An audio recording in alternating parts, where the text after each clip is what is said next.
Welcome to the class of sociology. हम परिस्थिति के बारे में अध्ययन कर रहे थे।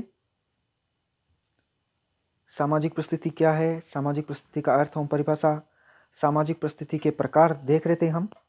लास्ट में हमने इससे पहले सामाजिक परिस्थिति के प्रकार देखे थे। प्रदत्त परिस्थिति, एस्क्राइब्ड स्टेटस और अर्जित परिस्थिति, अचीव्ड स्टेटस।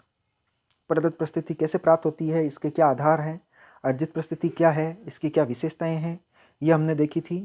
प्रदत्त परिस्थिति व्यक्ति को स्वतः ही प्राप्त होती है, इसके लिए उसे कोई प्रयास या मेहनत नहीं करनी पड़ती है, जबकि अर्जित परिस्थिति व्यक्ति को अपने प्रयासों से, मेहनत से प्राप्त होती है।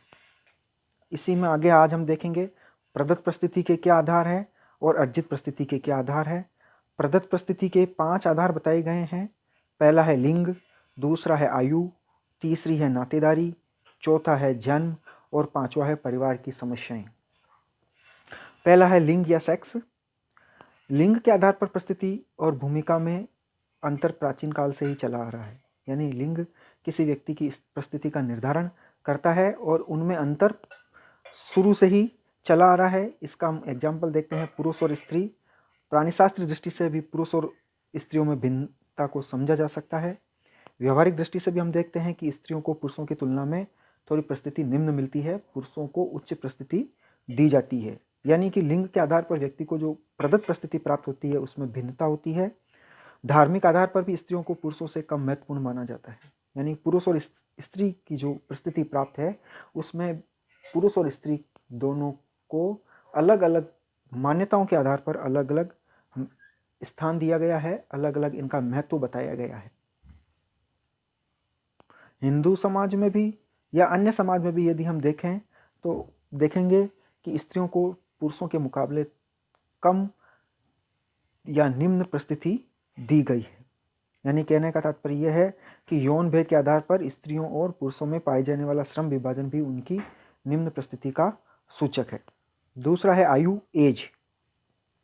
आयु भी प्रदत्त परिस्थिति का आधार है। आयु के आधार पर किसी व्यक्ति को इस परिस्थिति प्राप्त होती है, वो प्रदत्त परिस्थिति प्राप्त होती है। आयु, कितनी आयु का होना ये व्यक्ति के हाथ में नहीं है।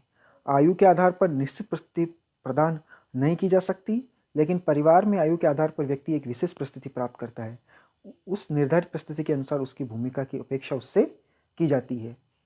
आयु के आधार पर यदि हम व्यक्ति को 5 भागों में बांट सकते हैं, उसकी पूरे जीवन काल को हम 5 अवस्थाओं में बांट सकते हैं। पहली है शैशवावस्था, दूसरी उसके बाद में बाल्यावस्था, उसके बाद में युवावस्था, उसके बाद में प्रौढ़ावस्था और अंत में आती है वृद्धावस्था। इन सभी आयु समूह में व्यक्ति की परिस्थितियाँ भिन्न भिन्न होती है। आयु के बढ़ने के साथ साथ समाज में व्यक्ति की परिस्थिति भी बढ़ती जाती है। तीसरा है नातेदारी या किनशिप। नातेदारी से तात्पर्य है हमारे सगे संबंधी और निकट रिश्तेदार। हमारे जो भी निकट के रिश्तेदार हैं, हमारे सगे संबंधी है, वो नातेदार कहलाते हैं और इस व्यवस्था को नातेदारी कहते हैं। व्यक्ति को नातेदारी के आधार पर भी कुछ विशेष परिस्थितियाँ प्राप्त होती है। प्राचीन काल से व्यक्ति को वही परिस्थिति प्राप्त होती है जो उसके माता पिता को प्राप्त है। अर्थात यदि माता पिता उच्च कुल से संबंध रखते हैं तो उनकी परिस्थिति समाज में उच्च होगी और उनकी संतान की परिस्थिति भी उच्च होगी। नातेदारी के कारण व्यक्ति को समाज में ही नहीं वरन परिवार में भी कुछ विशेष परिस्थितियाँ प्राप्त होती है। हालांकि नातेदारी के कारण जो परिस्थितियाँ व्यक्ति को प्राप्त होती है वो परंपरागत या पुराने समाजों में ज़्यादा महत्वपूर्ण थी। इसके अलावा नातेदारी के आधार पर व्यक्ति को जो परिस्थिति प्राप्त होती है उसके अनुसार उसके पद या महत्व भी बढ़ता है। जैसे कि एक व्यक्ति किसी का पिता होता है, पति होता है, भाई, चाचा आदि हो सकता है। चौथा है जन्म या बर्थ। व्यक्ति का जन्म किस जाति, प्रजाति या परिवार में हुआ है, इस आधार पर उसकी परिस्थिति का निर्धारण होता है। उच्च परिवार में जन्म लेने पर उच्च परिस्थिति, निम्न परिवार में जन्म लेने पर निम्न परिस्थिति प्राप्त होती है। जन्म की वैधता और अवैधता भी प्रदत्त परिस्थिति का आधार है। यानी कहने का तात्पर्य यह है कि यदि वैध जन्म है तो उसको परिस्थिति उच्च प्राप्त होती है। कई बार हम देखते हैं कि जो अवैध संतान है उनको परिस्थिति वैध संतानों की तुलना में कम प्राप्त होती है या निम्न परिस्थिति उनको प्राप्त होती है। चौथा है परिवार की समस्याएं, ट्रेडिशंस ऑफ फैमिली, या परिवार की जो परंपराएं हैं उनके बारे में भी हम देख सकते हैं कि परिवार किस प्रकार की परंपराएं हैं, उसके अनुसार उस व्यक्ति की परिस्थिति का निर्धारण होता है। अब दूसरी प्रकार की जो परिस्थिति है वो अर्जित परिस्थिति है। अर्जित परिस्थिति के आधार में हम देखते हैं कि उपलब्धियां, विवाह, शिक्षा, संपत्ति, सामाजिक सांस्कृतिक कारक। पहला है उपलब्धियां, अचीवमेंट्स, यानी कि अर्जित परिस्थिति के जो आधार हैं वो व्यक्ति कैसे प्राप्त करता है, अपने योग्यता से, अपनी क्षमता से, अपने प्रयासों से, अपनी मेहनत से, अपनी कार्यकुशलता से। पहला है उपलब्धियां, व्यक्ति अपनी योग्यता और कुशलता से समाज में उच्च परिस्थिति प्राप्त कर सकता है, करता है।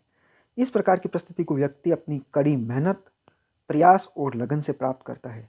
इसका अपन एग्जाम्पल देखते हैं कि कोई गरीब परिवार में जन्म लेता है कोई बच्चा, कोई लड़का, और अपनी मेहनत से वो डॉक्टर बनता है, लेखक बनता है, अभिनेता बनता है, या वो उच्च पद पर प्राप्त होता है, तो उसको उच्च परिस्थिति प्राप्त हो जाती है।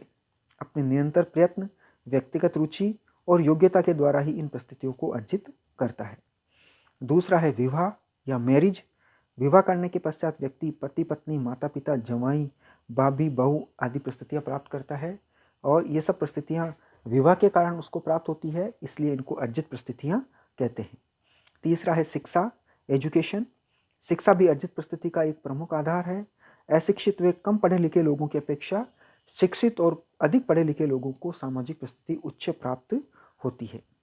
चौथा है संपत्ति, प्रॉपर्टी। संपत्ति की मात्रा व्यक्ति की सामाजिक परिस्थिति का निर्धारण करती है। एक गरीब की तुलना में एक अमीर को उच्च परिस्थिति प्राप्त होती है, लेकिन संपत्ति के अधिक होने के साथ साथ यह भी देखा जाता है कि संपत्ति का अर्जन किस प्रकार से किया गया है। यानी कहने का तात्पर्य है कि वैध तरीके से जो संपत्ति अर्जित करता है उसको उच्च परिस्थिति प्राप्त होती है। एक भ्रष्ट या बेईमान अफसर है, लेकिन यदि उसने गलत तरीके से, बेईमानी से, रिश्वत से कोई संपत्ति अर्जित की है तो उसको उच्च परिस्थिति प्राप्त नहीं होगी। पांचवा है सामाजिक सांस्कृतिक कारक।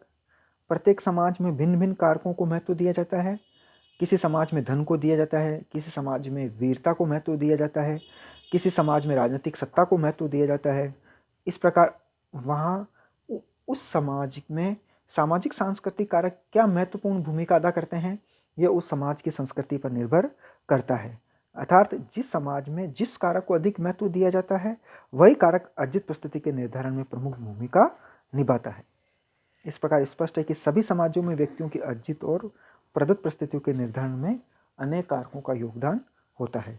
हमारा ये परिस्थिति का टॉपिक यहीं खत्म होता है। अब हम भूमिका अगले उसमें देखेंगे।